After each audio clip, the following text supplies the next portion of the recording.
Last night in the shower I brought some shampoo to my chin without thinking about it, and lo and behold, there was nothing to shampoo.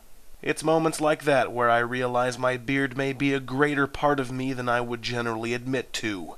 It's coming back though, slowly but surely. My infant beard feels right now like doughy sandpaper. I'd give it a bristle grade of about 3. And that's bristle grade, not Bristol grade, the 1 to 7 scale designed to classify the form of human excrement. A 1 is separate, hard-to-pass solid lumps like malted milk balls, and a 7 is like straight-up Montezuma's Revenge. We're talking vaguely brown water here, the kind that makes you seriously concerned about electrolyte deficiency. I usually score between a 3 and a 4, which is normal, ideal stool because those are the easiest to defecate.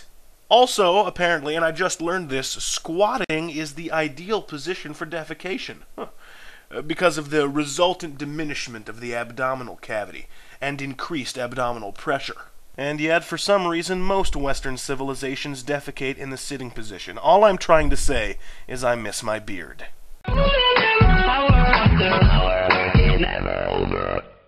Good afternoon, butt kickers. It's November 3, the 307th day of 2011, which means that 54 years ago today, the Soviets launched the Sputnik 2, along with its sole inhabitant, a dog named Laïka. This means that Laïka was the first animal to orbit the Earth. Laïka was found as a stray wandering the streets of Moscow, unfortunately by some crazy Soviet scientist who, of course, immediately thought, I'm gonna launch this mangy mutt. The Soviets trained Laïka similarly to how they trained all their other dogs, by teaching her to threaten dogs of other nationalities with her numerous nuclear weapons.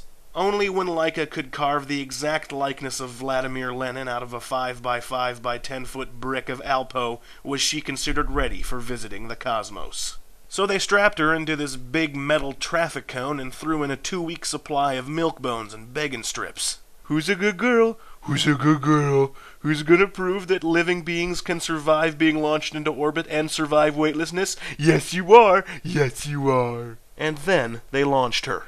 Here's the catch, though. The Soviets didn't design Sputnik 2 to be retrievable, meaning that poor little Laïka was doomed to die, floating in space, from the very beginning. And die she did, of overheating within hours of launch. Obviously, this sparked some ethical concern, but surprisingly not for a while. The Soviets and we Americans were so caught up in the space race and who got which point first that no one stopped to think about Laïka. But it wasn't all for naught, right? No, it was all for cosmonaut. Laïka's sacrifice paved the way for human space exploration, and we all know how swell it is to be up in space. So that space mission cost billions of dollars in research, training, construction, and execution, but now we know, beyond a shadow of a doubt, that space is really, really huge. Here's some cool pictures of some spacey things. The whole animal testing debate is still waged today, and frankly, I don't want to get in the middle of it. But thank you, Laïka, for taking one for the team.